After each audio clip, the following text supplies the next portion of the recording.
January 29th, 1945. The Ardennes forest is a landscape of jagged white and skeletal black trees, a frozen purgatory, where the mercury has bottomed out at 5 degrees below zero. In the tiny Belgian village of Holzheim, the air is thick with the scent of wood smoke cordite and the metallic tang of blood. It is 2:47 p.m., a time when the weak winter sun usually offers a glimmer of hope. But today, the sky is the color of a bruised lung, heavy with the threat of more snow.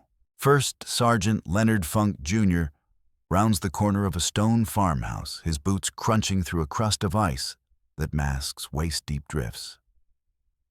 He stops dead. His heart, usually a steady metronome of professional calm, skips a beat. In front of him, in a wide slush-filled courtyard, are 90 German soldiers. It is a mathematical nightmare. Half of them are already clutching Mauser K98 rifles or MP40 submachine guns, their barrels dull and frosted. The other half are frantically scrambling toward a pile of weapons discarded in the snow. In the center of this chaos, 4 American paratroopers, their jump jackets torn and stained, are kneeling. Their hands are laced behind their heads, their faces masks of grim resignation. Just 20 minutes ago, these Germans were prisoners captured by Funk's company during the bloody house-to-house clearing of the village. Now the tables have turned with a sickening velocity. A German officer, his face flushed a deep, angry crimson against the white of his camouflage smock, lunges forward. He jams the cold, circular muzzle of an MP40 submachine gun directly into Leonard Funk's stomach. The officer screams a command in German, a guttural torrent of rage that Funk doesn't understand. But the intent is universal surrender or die. Funk looks at the 90 Germans. He looks at the MP40 pressed against his gut. He looks at the overwhelming impossibility of the odds. And then he does the one thing that no one expects. Leonard Funk begins to laugh. To understand why a man would laugh at the threshold of his own execution, you have to understand where Leonard Alfred Funk, Jr. came from. He wasn't a giant of a man built for the cinematic heroism of a Hollywood epic. He was born on August 27, 1916 in Braddock Township, Pennsylvania, a grit and iron steel town where the Monongahela River ran black with industrial runoff. Growing up in the shadow of the smokestacks and foundries, Funk learned the brutal arithmetic of the Great Depression early. He was 5'5" tall and weighed barely 140 pounds, a small frame forged by hard work and the quiet responsibility of caring for his younger brother, while their parents struggled to keep food on the table. By the time he graduated high school in 1934, the world was a bleak place, and college was a luxury for people in cities he'd never seen. When the draft finally called his number in June 1941, the Army physical examiners looked at this diminutive clerk and likely saw a perfect candidate for a desk job, someone to file reports in a basement in Virginia. They were wrong. Funk didn't want the safety of the rear echelon. He volunteered for the paratroopers. In 1941, the American Airborne was an experimental, terrifying new concept. The idea was to drop men from the sky, surrounded on all sides, into the heart of enemy territory, with nothing but what they could carry on their backs. It was a mission that required a specific kind of madness. And the training at Camp Toksoa was designed to weed out anyone who possessed a shred of self-preservation. Funk endured the endless miles of running up Currahee Mountain, the brutal physical conditioning that broke men twice his size, and the psychological pressure of knowing that his life would eventually depend on a few yards of silk and a cord. The transition from a Pennsylvania steel town to the door of a C-47 Skytrain was a journey through the forge.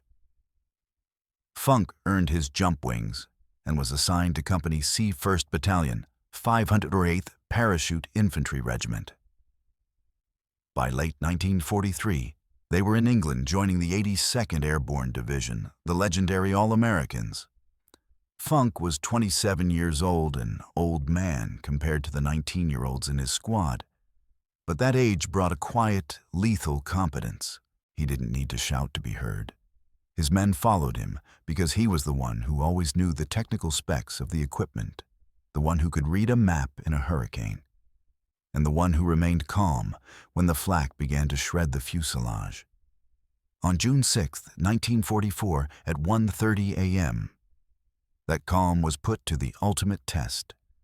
Funk stood in the line of paratroopers waiting for the green light, carrying 60 pounds of gear. He had an M1A1 Thompson submachine gun strapped across his chest, a weapon that fired .45 ACP rounds at a devastating 600 rounds per minute. Below him was Normandy, a chaotic tapestry of fire and shadows. The C-47 was screaming at 400 feet, far too low for a safe jump, as German anti-aircraft fire arched through the night like angry fireflies. The pilots, terrified of the tracers, were weaving, making a steady jump impossible. When the green light finally flashed, Funk stepped into the void. The prop blast hit him like a physical blow, a wall of air that threatened to tear the helmet from his head. His chute deployed with a bone-jarring snap, and for a few seconds the world went eerily silent, save for the distant crump of explosions. He hit the French soil hard. His ankle twisted with a sickening pop, a high-grade sprain that sent white-hot lightning through his leg.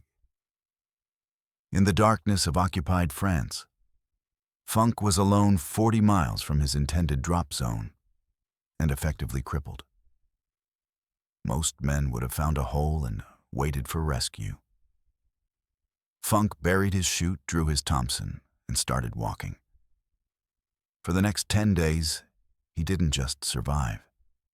He led. He gathered a ragtag group of 18 lost paratroopers from different units, men who were terrified and directionless, and turned them into a combat patrol. Despite the agony in his ankle, which had swollen to the size of a grapefruit and turned a mottled purple, Funk insisted on taking the point.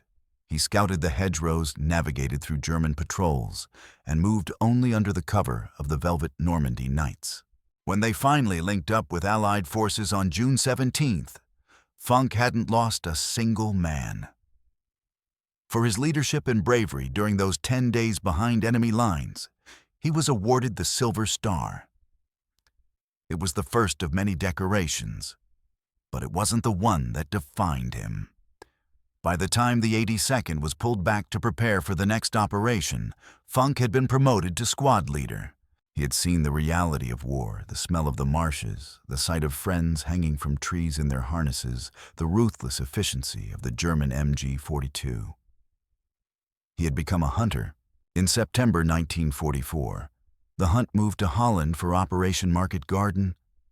This was the largest airborne assault in history, a bold, perhaps reckless plan by Field Marshal Montgomery to seize a series of bridges and end the war by Christmas. As the 508th dropped near Nijmegen, the operation began to unravel. The bridge too far at Arnhem was becoming a graveyard for the British paratroopers, and the Germans were mounting a fierce counterattack. Funk, now a seasoned veteran, noticed a critical threat that the High Command had missed. 3 German 20mm flak Vierling anti-aircraft guns were positioned on high ground near Vauxhall, their 4-barreled Fury tearing into the Allied gliders that were trying to bring in vital reinforcements. Each 20mm shell could shred a wooden glider like paper, killing everyone inside before they even touched the grass. Funk didn't wait for orders. He took 3 men, just 3, and assaulted a prepared position manned by 20 Germans. It was a 7-to-1 disadvantage that defied every page of the Army Field Manual.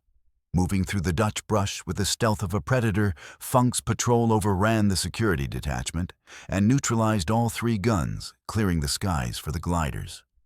For this act of extraordinary heroism, he was awarded the Distinguished Service Cross. He was now one of the most decorated men in the division. But the winter of 1945 was coming, and the Ardennes would demand a price that no medal could ever repay. As the German Wacht am Rhein offensive for the Battle of the Bulge smashed into the American lines, Funk heard the news of the Malmedy massacre. He heard about the 84 American prisoners who had been gunned down in cold blood by the SS. Something in him shifted. The rules of the game had changed. He decided there in the freezing mud that he would never under any circumstances surrender to a German. He would die laughing first. By December 1944, the Allied momentum that had carried them across the hedgerows of France and the dikes of Holland had ground to a shivering halt.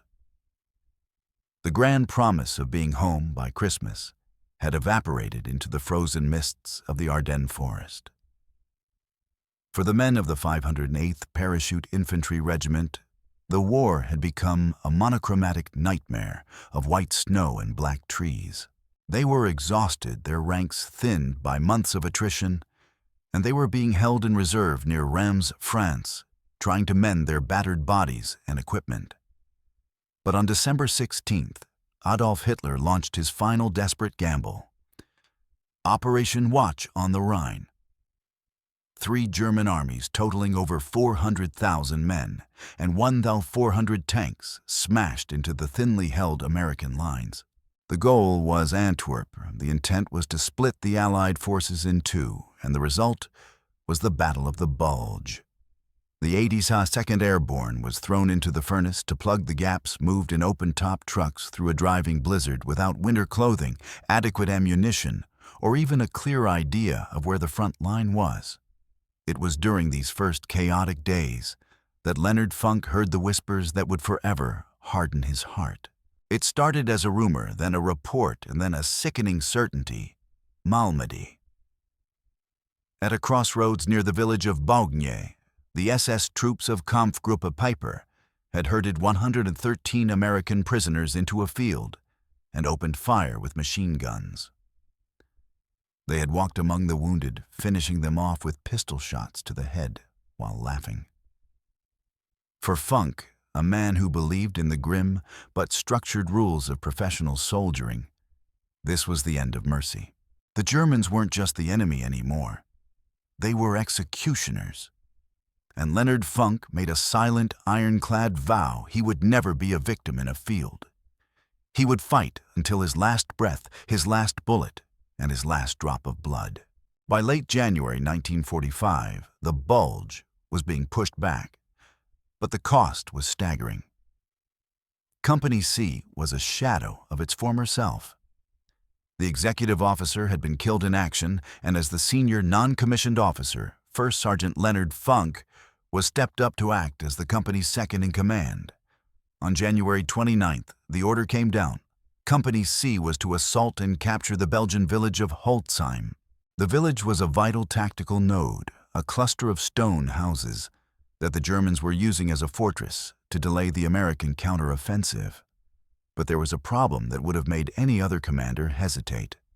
Funk looked at his roster and saw only a handful of combat-ready paratroopers left. To take a fortified village, he needed a miracle.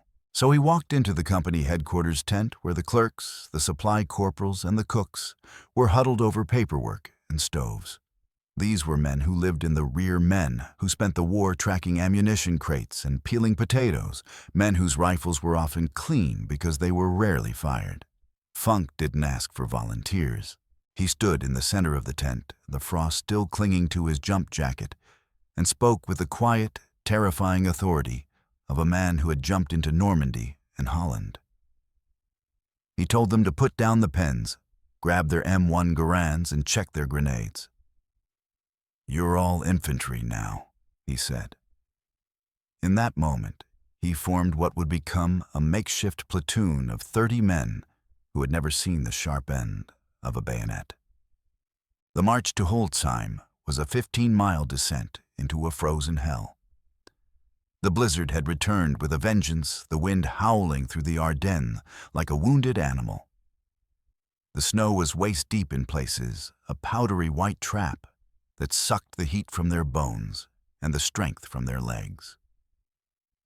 The temperature had plummeted far below zero, turning sweat into ice against their skin. Funk led from the front, his small 5'5" frame breaking the trail for the taller men behind him. He watched his clerk platoon closely. He saw the terror in their eyes, the way their hands shook as they fumbled with their frozen safety catches, and the way they looked at the skeletal trees, as if every branch hid a sniper. He coached them as they marched, his voice a steadying anchor in the storm. He told them how to breathe, how to keep their feet from freezing, and how to spot the tripwires of German S-mines hidden beneath the drifts. They were harassed by German artillery, the terrifying screaming mimes that shattered the silence with a mechanical wail. But Funk didn't let them stop. To stop was to freeze. To freeze was to die. They reached the outskirts of Holzheim as the afternoon light began to fail, the village appearing through the swirling snow like a ghost town. The assault on Holzheim was a masterclass in small unit tactics, led by a man who refused to accept the limitations of his troops. Funk divided his makeshift platoon into small teams, using the clerks as a base of fire, while his few veteran paratroopers moved in for the kill. It was brutal house-to-house work. The Germans had turned every cellar into a machine gun nest and every attic into a sniper's perch. Funk was everywhere at once, his Thompson submachine gun barking in short, controlled bursts. He taught his clerks on the fly, showing them how to cook a grenade so the enemy couldn't throw it back, and how to use the Zippo method of clearing a room. The air was filled with the scent of burning wood and the sharp ozone smell of discharge. By mid-afternoon, against all tactical logic, Funk and his 30 clerks had cleared 15 houses. They had neutralized machine gun nests, bypassed traps, and captured 80 German soldiers. Not a single American had been killed. It was a victory that should have been the end of the day's story, a feat of leadership that would have earned Funk a place in the history books on its own. But the chaos of the Ardennes was not finished with Leonard Funk. He gathered the 80 prisoners in the courtyard of a large stone farmhouse, their faces gaunt and gray with the realization of defeat. Funk looked at his own men.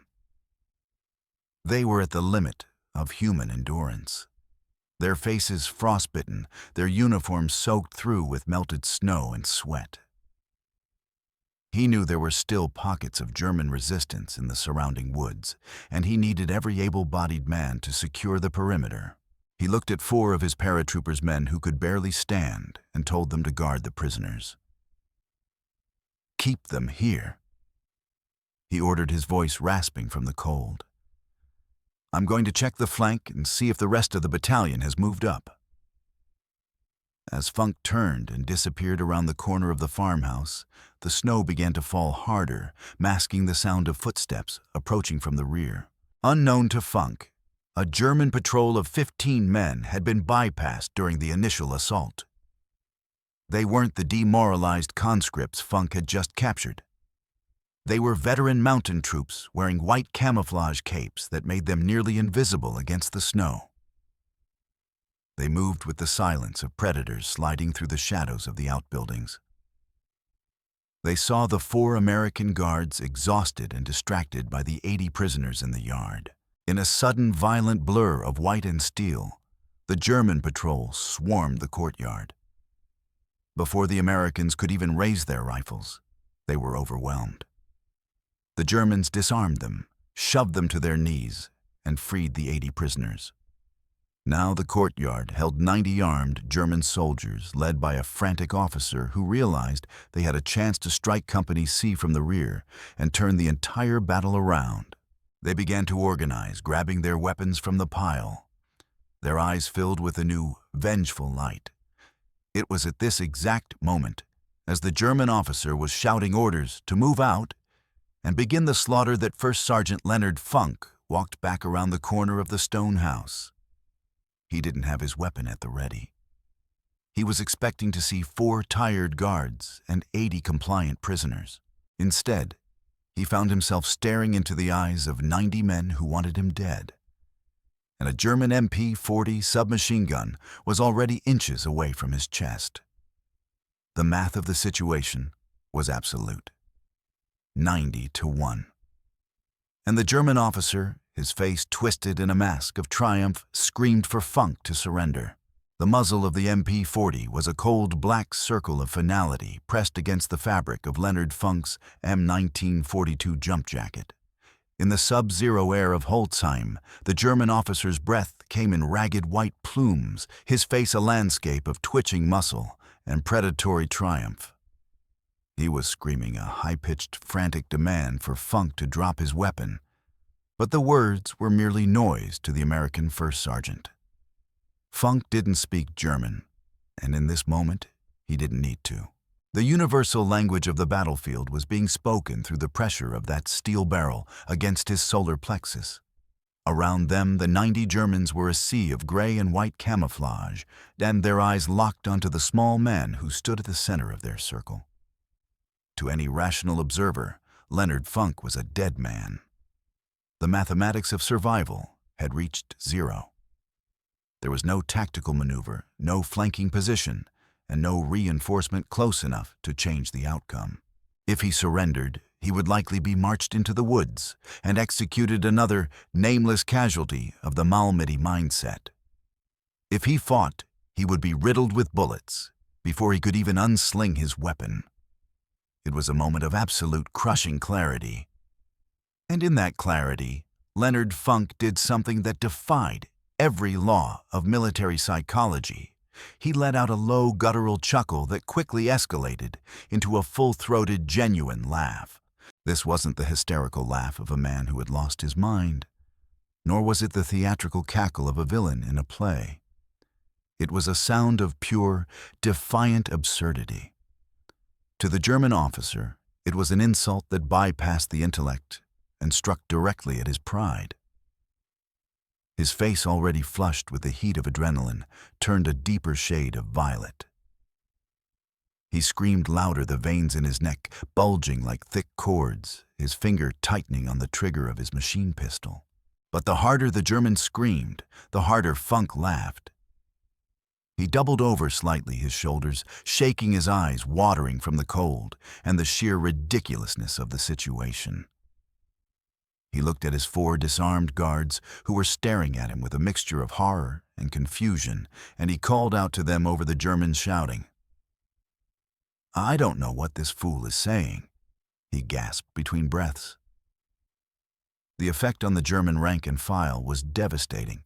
The tension in the courtyard, which had been coiled tight enough to snap, suddenly experienced a strange psychological glitch. Some of the German soldiers, exhausted and demoralized by weeks of retreat, found themselves mirrored in Funk's laughter. A few even began to smirk the bizarre nature of the Americans' reaction, breaking the spell of their officer's authority. For a few critical heartbeats, the German officer was no longer a conqueror. He was a man being mocked, and he was completely, utterly thrown off his script. In those fleeting seconds of hesitation, Leonard Funk's mind was moving with the speed of a high-velocity round. He wasn't just laughing. He was measuring the weight of his M1A1 Thompson submachine gun, where it hung slung over his right shoulder. He was calculating the distance to the officer's throat, the spread of a 30-round magazine, and the location of the nearest German rifles. He knew the Thompson, the Chicago typewriter, better than he knew his own reflection. He knew that the .45 ACP round was a slow, heavy slug, but at a distance of 3 feet, it didn't just pierce. It pulverized. He began to move his hand, not with a sudden jerk that would trigger a reflex shot from the German, but with the slow, exaggerated deliberateness of a man complying with an order. He reached for the strap of his Thompson, his face still twisted in a mirthful grin, his eyes never leaving the officer's. To the German, it looked like the American was finally surrendering his weapon. He relaxed the pressure of the muzzle against Funk's stomach, just a fraction of an inch, a fatal mistake. As the strap cleared Funk's shoulder, The laughter died instantly, replaced by the cold, lethal mask of a 508th paratrooper. In one fluid, lightning motion that the Medal of Honor citation would later struggle to describe, Funk swung the heavy submachine gun down, brought the muzzle level with the officer's chest, and squeezed the trigger. The courtyard erupted in a rhythmic jackhammer roar. The Thompson spat fire, the muzzle flash a brilliant orange against the gray afternoon. The first burst of .45 caliber rounds caught the German officer square in the torso, the impact throwing him backward as if he had been struck by a physical wall. He was dead before his body hit the slush. Funk didn't stop. He couldn't stop. He pivoted on his heel, the recoil of the Thompson vibrating through his small frame as he sprayed a leaden arc across the front rank of the Germans. The sound was deafening, a continuous metallic clatter that drowned out the screams and the wind.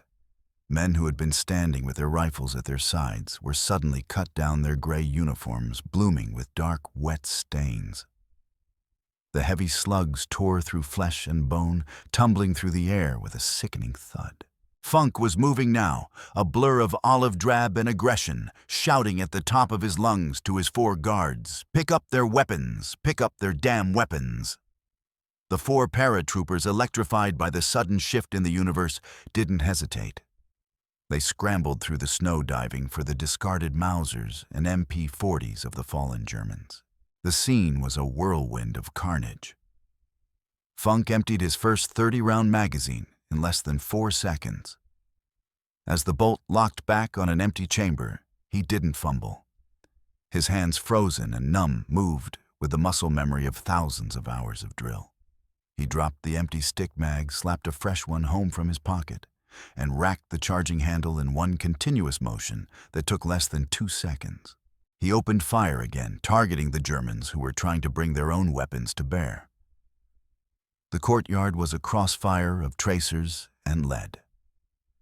One American soldier standing near Funk was struck and killed instantly, a grim reminder of the stakes. But the momentum was entirely on the side of the madman with the Thompson. The Germans were in a state of total paralyzed chaos. Their leadership was gone, their plan was shattered, and they were being assaulted by a demon who had been laughing at them only moments before. They didn't see one man. They saw the embodiment of the 82nd Airborne's ferocity. The massacre lasted 60 seconds, 1 minute of concentrated high-intensity violence that rewrote the history of the Holzheim assault. When the smoke finally began to clear and the echoes of the Thompson died away, the silence that followed was even more terrifying than the noise. 21 German soldiers lay dead or dying in the trampled, bloody snow of the courtyard. Another 24 were wounded, clutching at their limbs and crying out in the cold. The remaining 45 Germans, their will to fight completely evaporated, had thrown their weapons away for the second time that day, and were standing with their hands raised, their eyes wide with a terror that bordered on religious awe. Leonard Funk stood in the center of the yard, the barrel of his Thompson smoking his chest, heaving with the effort of breathing the frigid air. He looked at the bodies. He looked at his 3 surviving guards, who were now armed and covering the prisoners. And he looked at the dead German officer at his feet. He didn't feel like a hero. He felt the cold reality of what he had just done. He spat into the snow, wiped a smear of soot from his cheek, and turned to his men. "That," he said, his voice a gravelly rasp, "was the stupidest thing I've ever seen." The Battle of the Bulge was over for Leonard Funk, but the legend of the sergeant who laughed at death was only just beginning. The ringing in Leonard Funk's ears was a dull, persistent hum, the acoustic ghost of 90 rounds of .45 ACP fired in a confined stone courtyard. As the adrenaline began its slow, nauseating withdrawal from his system, the silence of Holzheim returned, but it was a different kind of silence than before. It was the silence of the grave, punctuated only by the low moans of the wounded and the rhythmic crunch of snow as his 3 surviving guards moved to secure the 45 Germans who were still alive. Funk stood there for a long moment, the heat from the Thompson's barrel radiating against his numb fingers, his eyes tracking the steam rising from the fresh blood pooling in the slush. He didn't feel like a conqueror. He didn't feel like the hero of a recruitment poster. He felt the crushing weight of a man who had just looked into the abyss and realized the abyss was terrified of him. The capture of Holtzheim was finalized shortly after. Reinforcements from Company C arrived, their faces ghostly in the fading light, and they looked at the courtyard with a mixture of disbelief and reverence. They saw the 21 bodies, they saw the German officer riddled with bullets, and they saw the small 5'5" first sergeant standing in the middle of it all, already checking his watch to coordinate the next movement. The prisoners were marched to the rear this time, under a guard so heavy and so alert that not a single German dared to even look up from their boots. The story of the laughing sergeant didn't just stay in Holtzheim. It rippled through the 82nd Airborne Division like a shockwave. In a war defined by industrial-scale slaughter and faceless artillery duels, Funk's action was a return to the primal individual heroism of old. When the recommendation for the Medal of Honor reached the desk of Major General James Gavin, the jumping general himself, there was no hesitation. The paperwork moved through the bureaucracy of the War Department with uncharacteristic speed, supported by the testimony of the men whose lives Funk had saved. The official citation would eventually read as a cold, clinical summary of a minute of madness, but it couldn't capture the psychological weight of that laughter. It described how he pretended to comply, how he used lightning motion, and how he riddled the German officer. But for the men of the 508th, the story was simpler. Leonard Funk had looked at 90-to-1 odds and decided that the math was wrong. He had proven that on the battlefield, the most dangerous weapon isn't a machine gun or a tank. It's a human being who has nothing left to lose and a sense of irony to match. On September 5, 1945, the war in Europe and the Pacific was over. The world was beginning the long, painful process of counting its dead and rebuilding its cities. In the rose garden of the White House, the sun was bright, and the air was filled with the scent of blooming flowers, a stark contrast to the frozen mud of Belgium. President Harry S. Truman, a man who had carried the weight of the atomic bomb and the restructuring of the global order, stood before a small group of heroes. Among them was Leonard Funk, Jr. Looking smaller than ever in his dress uniform, the paratrooper boots polished to a mirror shine. As Truman leaned forward to drape the light blue ribbon of the Medal of Honor around Funk's neck, he paused. He looked at the 140-pound clerk from Pennsylvania, a man who had earned the Medal of Honor, the Distinguished Service Cross, the Silver Star, the Bronze Star, and 3 Purple Hearts, making him the most decorated paratrooper in American history. Truman, a veteran of World War I himself, leaned in and whispered a sentence that has since become legendary. "I would rather have this medal than be President of the United States." It wasn't just political theater. Truman understood that while a president wields power, a man like Funk wields a type of courage that power can never buy. The war ended, and the legends usually fade into the black and white archives of history books.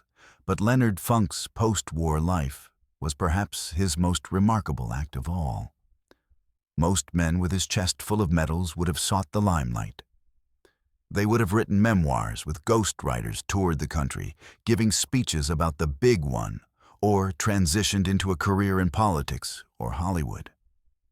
Audie Murphy became a movie star. Alvin York became a national icon. Leonard Funk went back to Pennsylvania. He returned to the gray skies and the iron-smelling air of the Monongahela River Valley, not as a hero, but as a husband and a citizen. He took a job with the Veterans Administration, the VA. For 27 years, the most decorated paratrooper of World War II sat at a desk in a nondescript office in Pittsburgh. He spent his days helping other veterans navigate the labyrinth of government paperwork. He processed disability claims for men who had lost limbs in the Pacific. He secured pensions for widows whose husbands had died in the hedgerows of Normandy. He cut through the red tape for soldiers who had returned home to find the world had moved on without them. He was a clerk again, doing the very job the Army examiners had initially thought him suited for in 1941. There is a profound, quiet dignity in that choice. For nearly 3 decades, Leonard Funk lived a life of service that required no Thompson submachine gun and no tactical brilliance, only patience and empathy. He lived in a working-class neighborhood in McKeesport, raised 2 daughters with his wife Gertrude, and attended local community events where he rarely, if ever, mentioned the Medal of Honor. When neighbors or curious reporters would occasionally ask about that day in Holzheim, about the 90 Germans and the laughter, he would simply shrug and say, "I did what I had to do." He viewed his wartime service not as a peak to be revisited, but as a debt that had been paid in full. He didn't want the world to remember him for the 21 men he killed. He wanted to be remembered for the thousands of veterans he helped. He remained the last surviving Medal of Honor recipient of the 82nd Airborne from World War II, a living link to a generation of giants, yet he moved through his life with the humble anonymity of the store clerk he had once been. Leonard Alfred Funk, Jr. passed away on November 20th, 1992, at the age of 76. He was buried in Section 35 of Arlington National Cemetery grave 23734. He lies among the generals and the privateers, the famous and the forgotten, under a simple white headstone that lists his name and his highest honors. In recent years, the world has begun to catch up to his legacy. A fitness center at Fort Liberty bears his name, and a post office in his hometown was dedicated to him in 2023.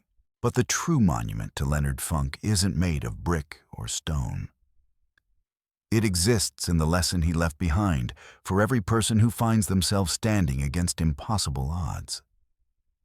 His story tells us that courage isn't the absence of fear, and it isn't found in physical stature or the number of stripes on a sleeve.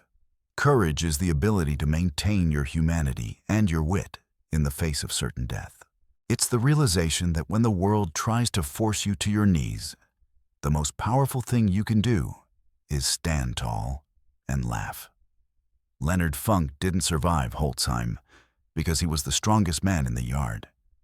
He survived because he was the only one who realized that the math of survival is a lie. War doesn't favor the big. It favors the ones who keep thinking, the ones who keep fighting, and the ones who refuse to let the darkness win. He was a small man from a steel town who became a giant not by seeking glory, but by never backing down from the right thing to do.